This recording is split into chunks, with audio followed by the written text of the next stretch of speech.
We hadn't even been inside for 5 minutes when things started happening. Things that made both of us question whether we should have come at all. At first, I thought the sound was just the house settling. 3 slow knocks echo, heavy, deliberate. But when the knocking got louder and sharper and seemed to come from right behind this sealed door, I realized someone, or something, was standing on the other side.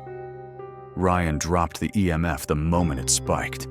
We hadn't said a word to provoke anything.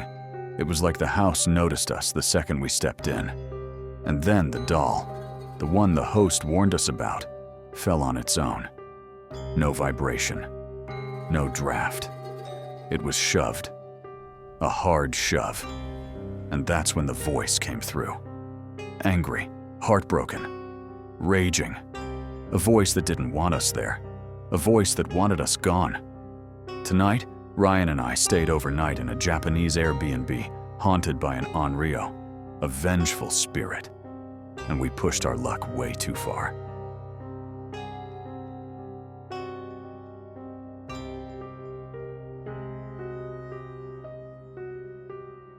I thought we'd found the perfect traditional Japanese Airbnb, but it came with a terrifying secret. We were told this place is haunted by the vengeful spirit of a woman who was betrayed. In Japan, they call a spirit like that an onryo. And tonight, Ryan and I were going to stay in her house to see if the stories were actually true. When we arrived, the host, a quiet, nervous man in his late 50s, greeted us with a polite bow, but his hands were trembling. He passed us the keys like he was handing over something fragile. Or dangerous. He gave us instructions, and they weren't the usual strip the bedding before checkout or please recycle properly. No, these were warnings.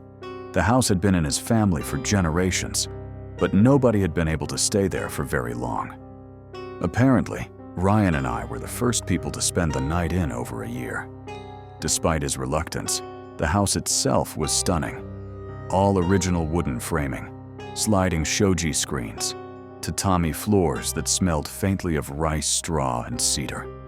Lantern-style lights created warm pools of gold against the dark corners. Everything felt preserved, untouched by modern hands. But there was something else too, a heaviness, a pressure in the air that didn't belong to the humidity or the old wood. As the host guided us from room to room, he pointed out 2 things specifically. 1. The sealed door. A sealed wooden door near the back of the house. Old talismans were glued around the frame, flaking, peeling, but still intact. He told us to never open it, not even try the handle. It has been sealed for the peace of the house, he said softly. Ryan raised an eyebrow, but didn't joke like he usually would. Even he felt the tension. 2. The doll.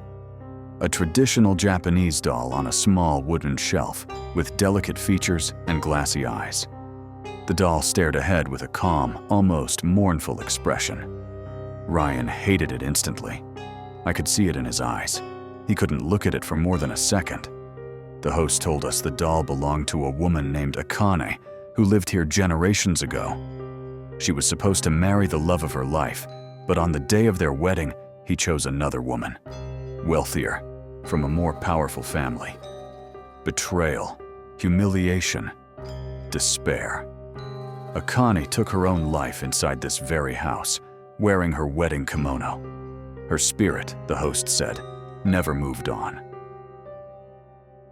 In Japanese folklore, someone who dies with overwhelming anger or sorrow can become an onryo, a vengeful ghost.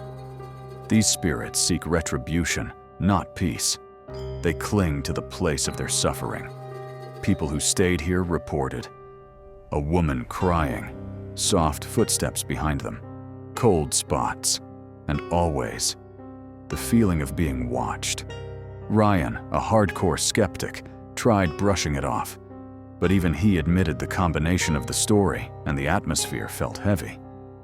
"Let's not stay in the doll room," he joked weakly, but his voice didn't sound confident. Once the last bit of sunlight slipped behind the mountains, everything changed. The house became colder, quieter, still, in a way that felt unnatural. We started setting up our paranormal gear. We had motion-activated cameras, a spirit box, flashlights, our EMF reader, audio recorders. We placed cameras in the hallways and specifically in the doll's room. One camera pointed directly at the sealed door. Ryan did the first EMF sweep. Everything was normal. A tiny spike near the fuse box, expected. Otherwise, nothing. But the silence wasn't peaceful. It felt like the house was holding its breath, waiting. Once the lights were off, minus our small camera lights, the darkness swallowed the house. Only the folding lanterns glowed faintly in far-off rooms. We sat in the main living area, the tatami soft beneath us, listening to the house's heartbeat. Midnight would be the official start. We waited. Before we dive in, and before things get really weird, if you're into this investigation, do us a favor and hit that like button and make sure you're subscribed. We're going headfirst into one of Japan's most chilling legends tonight, and you don't want to miss whatever happens next. 12:30 a.m., half an hour of pure silence. No creaks, no wind, no footsteps, just nothing. I finally broke the quiet. "Akane, if you're here with us, can you give us a sign? We're not here to disrespect you. We want to understand your story." For several seconds, there was no response. Then we heard it. A soft, unmistakable sound from the hallway near the doll room. A thud, like something tapping the wall or the floorboards shifting under a footstep. Ryan's head snapped toward the sound. I grabbed the EMF reader. It spiked instantly. Green, yellow, almost red. "Dude, there's no wiring in that hallway," Ryan whispered. The air around us dropped 10 degrees. It felt like someone opened a freezer right in front of us. Then just as fast, the cold was gone. The EMF dropped back to green. Whatever was there had moved, or vanished. Ryan, the skeptic, looked genuinely shaken. "That was intelligent," he muttered. "We asked. It answered." I decided to push further. I pulled out the spirit box and let it scan, static sweeping through the frequencies. "Akane, are you here with us? Can you tell us your name?" For 2 seconds, nothing but white noise. Then we heard it. "Kane," a soft, breathy whisper. Ryan lurched forward. "Play that back. Please play that back." We did. Clear as day. Her name. I swallowed hard and continued. "Akane, we heard you. Thank you. We know you were betrayed. Are you angry with us for being here?" This time, the reply wasn't soft. It was a scream. A raw, furious voice tearing through the static. "Get out!" Ryan shot to his feet. "Turn it off, Ethan! Turn it off!" Even after I shut the spirit box down, the air felt charged, thick with emotion, anger, pain, desperation. She'd had enough. A thunderous bang echoed from the hallway. It came from the direction of the sealed door. Ryan nearly tripped running toward me, flashlight shaking in his hand. "Ethan! The doll! Look!" The doll that had been upright earlier was now on the floor, not gently tipped over, but lying far enough from the shelf that it looked thrown. I checked the camera immediately. My hands were shaking so badly I nearly dropped it. We rewound the footage. There it was. Right before the doll moved, the camera glitched, a sharp distortion cutting across the frame like something passing in front of it. And in that exact split second, The doll jerked sideways and slammed onto the floor at the same moment the bang echoed through the hall. Ryan stared at the screen, pale. That wasn't gravity. That wasn't an accident. Something pushed it. This didn't feel like curiosity anymore. This was anger. Focused. Deliberate. Vengeful. Akane didn't want us there.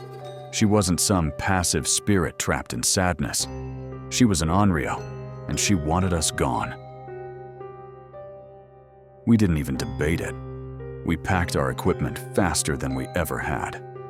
Ryan nearly dropped the tripod twice. I didn't even bother rolling the cables properly. We left the keys where the host asked and walked out into the night, the cold mountain air hitting us like a shock. Standing outside, looking at the house silhouetted against the moonlight, was one of the most unsettling moments of my life. Ryan went in a skeptic. He walked out a believer. Because that house, it wasn't empty. It wasn't abandoned. It wasn't peaceful. It was angry. It was grieving. And based on the EMF spike, the voice we recorded, and the footage of that doll being thrown, we believe we communicated with something real, something ancient, powerful, and hurt beyond words. Akane's story is a tragic one, a story about betrayal and heartbreak stitched into Japanese folklore. We went to see if the legends were true, and now we believe they are. But what do you think? Did we truly communicate with the vengeful ghost of Akane? Let us know in the comments. Thank you for watching.